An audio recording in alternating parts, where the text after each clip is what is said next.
Salut à tous, c'est Arthur Bérondi et bienvenue dans Sneak In, l'émission qui parle de l'histoire des sneakers. Aujourd'hui, nous allons explorer un autre phénomène qui a traversé les générations, la Vans. Comme la Converse, cette chaussure a été un précurseur dans de nombreux domaines et est encore aujourd'hui une référence. Mais comment en est-elle arrivée là? C'est ce que nous allons voir.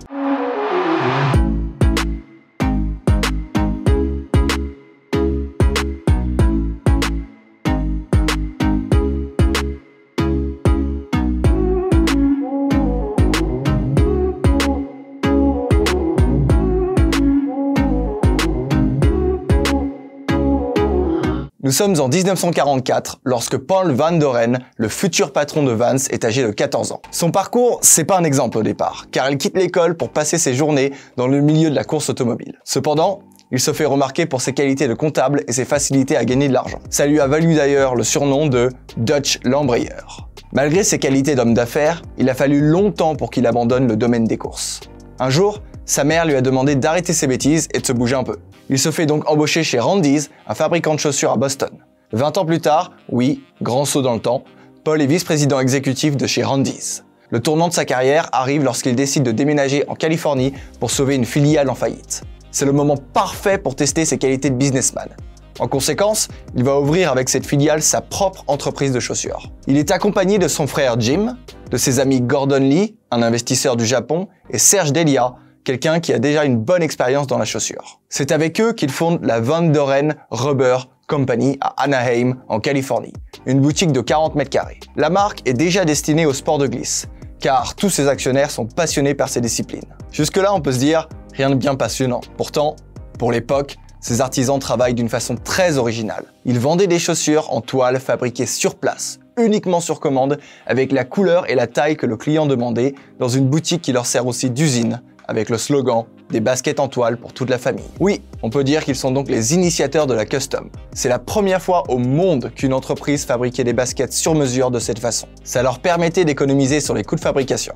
Ils deviennent les précurseurs du concept direct au consommateur, qui est finalement très commun aujourd'hui. Et le succès est immédiat, enfin, à leur échelle. Dès leur première matinée de travail, 12 clients décident de passer commande. Ceux-ci vont devenir les premiers heureux détenteurs de la Vans 44. Connu aujourd'hui sous le nom de Vans Authentique. La boutique proposait à l'origine 3 modèles, dont cette fameuse Authentique. Ceux-ci étaient exposés sur des piles de boîtes vraiment à l'ancienne. De plus, anecdote amusante, ces 12 personnes n'ont pas vraiment eu leur Vans le premier jour, puisque Paul Van Doren n'avait pas de monnaie. Ils ont donc dû revenir le lendemain pour payer leurs chaussures. Parlons maintenant un peu plus des chaussures en elles-mêmes. Paul Van Doren était obsédé par le fait d'avoir les chaussures les plus résistantes. C'était d'ailleurs son but principal avec l'Authentique, qui était composé d'une toile en canvas robuste, comme un chêne, et d'une semelle en gomme résistante et antidérapante. Cependant, un problème était présent sur la semelle en caoutchouc gaufré qui équipe les chaussures. Elle n'était clairement pas assez solide pour lui. Alors Van Doren s'est empressé de déposer un brevet pour une semelle encore plus robuste pour remédier à ce problème. C'est ainsi que naît la semelle Waffle, toujours d'actualité. En ce qui concerne la communication, Van Doren n'aimait pas ce qui était extravagant. Ils voulaient juste que les gens en parlent autour d'eux. Ils ont opté pour une campagne de pub minime réalisée en interne avec la famille qui distribuait des flyers dans la rue pour se faire connaître. Suite au succès de l'entreprise, un second magasin a été ensuite ouvert à Costa Mesa, là où habitait la famille de Paul et la directrice de ce nouveau magasin qui n'était autre que sa femme. Donc Vans au départ, c'était clairement juste une affaire de famille. Mais ça n'allait pas tarder à décoller. L'entreprise n'a toujours pas changé de nom, malgré le fait qu'il ne soit pas terrible. Cependant, les adeptes de sneakers commencent à l'appeler Vans par eux-mêmes. Van Doren, lui, pendant ce temps, continue d'ouvrir de plus en plus de boutiques aux États-Unis avec toujours le même credo, la proximité avec le consommateur. Dès les années 70, Paul Van Doren change de perspective. Son but est de viser le marché du skateboard, qui est à l'époque en plein boom. Et peu à peu, ils se mettent à fabriquer des planches et des chaussures, se créant une superbe réputation en touchant aussi bien le domaine des rollers, du skateboard, mais aussi du BMX. Vans commence à devenir le symbole de toute une génération d'adolescents incompris, en manque de liberté, eux qui étaient jusque-là considérés comme des parias, dans une Californie qui assistait au début du skateboard. Ce sport devient vite un mode de vie, une culture à part entière. Vans commence à devenir aussi populaire chez les lycéens que les collégiens.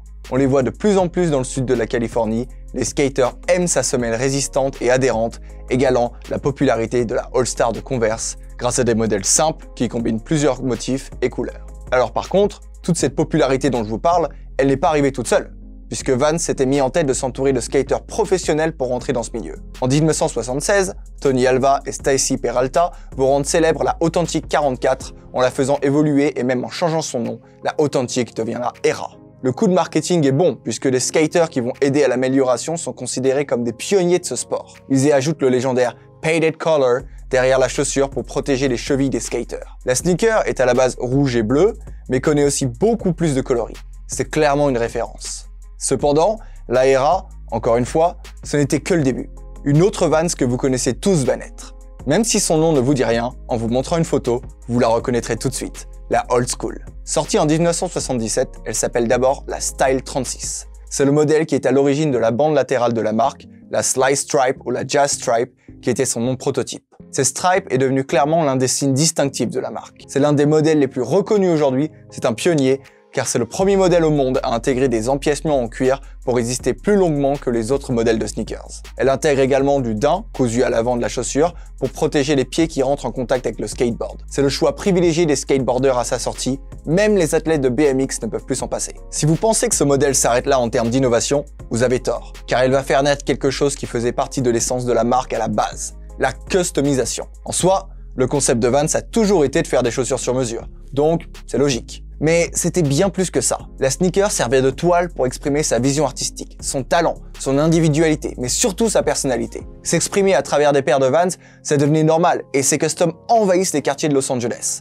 La Vans est passée de sneaker à œuvre d'art. Cette particularité est toujours d'actualité car depuis 2004, il est possible de customiser sa old school en ligne. Un bel hommage technologique à ce concept que Vans a fait naître. Et si je vous disais que ce n'était pas fini? Ouais, ils sont énergiques chez Vans. Au même moment où sort la old school, le fils de Paul, Steve Van Doren, aura l'idée d'apposer un damier sur la toile des Vans Slip-On, voyant que beaucoup de skateboarders la customisaient de cette façon. Voyant cet effet de mode, quoi de plus logique que d'en faire un modèle à part entière de la marque? C'est un pari réussi car quand on pense à Vans, on pense souvent à ce damier. Cette paire a aussi eu une grande importance en Grande-Bretagne avec le mouvement de musique ska, qui cherchait à apaiser les tensions raciales avec les groupes comme The Specials qui arboraient le motif damier pour montrer leurs convictions concernant l'unité raciale. Cependant, ce n'est pas ce mouvement qui va vraiment démocratiser le damier. Vans a donc réussi son pari.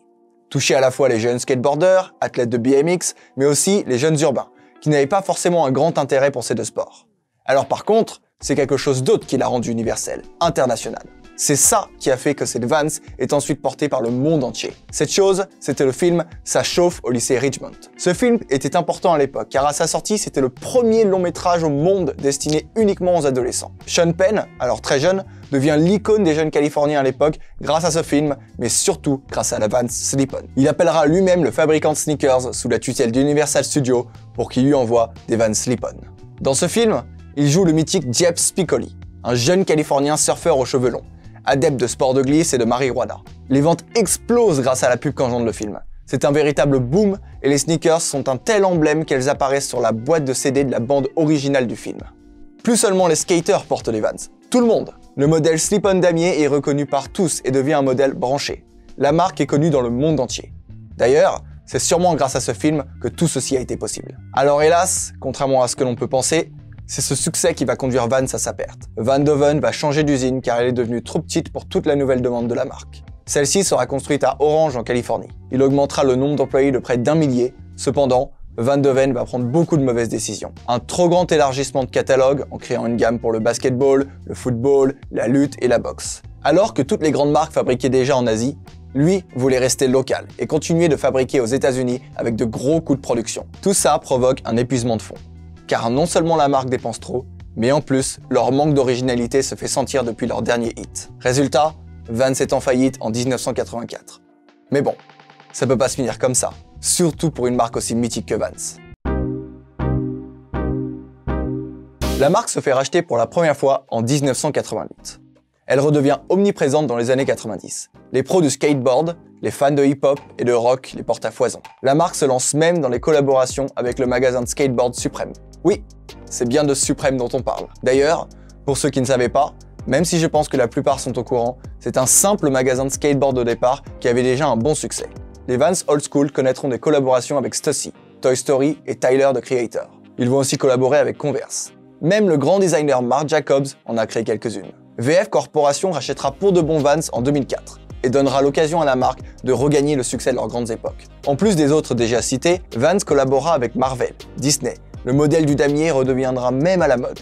Celui-ci sera même porté par de grandes célébrités comme Kristen Stewart en 2011, l'actrice de Twilight, qui les portera dans la rue du Walk of Fame à Hollywood, ou encore Frank Ocean en 2017, qui ira dîner à la Maison Blanche avec un costume sur mesure et des Vans aux pieds.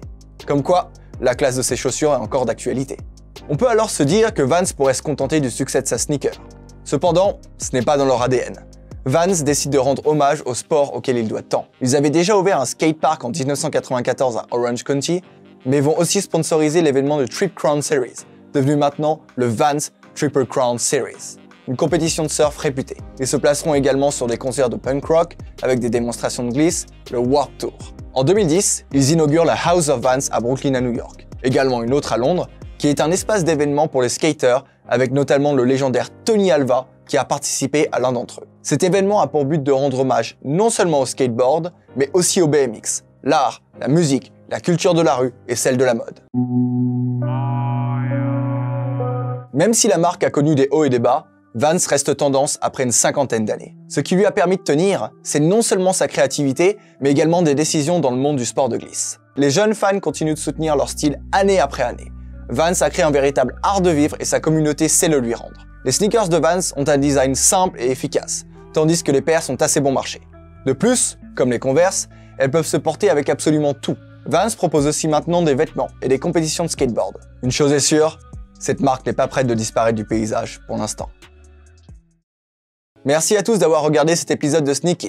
N'hésitez pas à vous abonner à la chaîne pour ne pas louper la suite et surtout à liker et à commenter pour nous dire ce que vous en avez pensé. Et moi je vous dis à très vite sur Sneak On Air.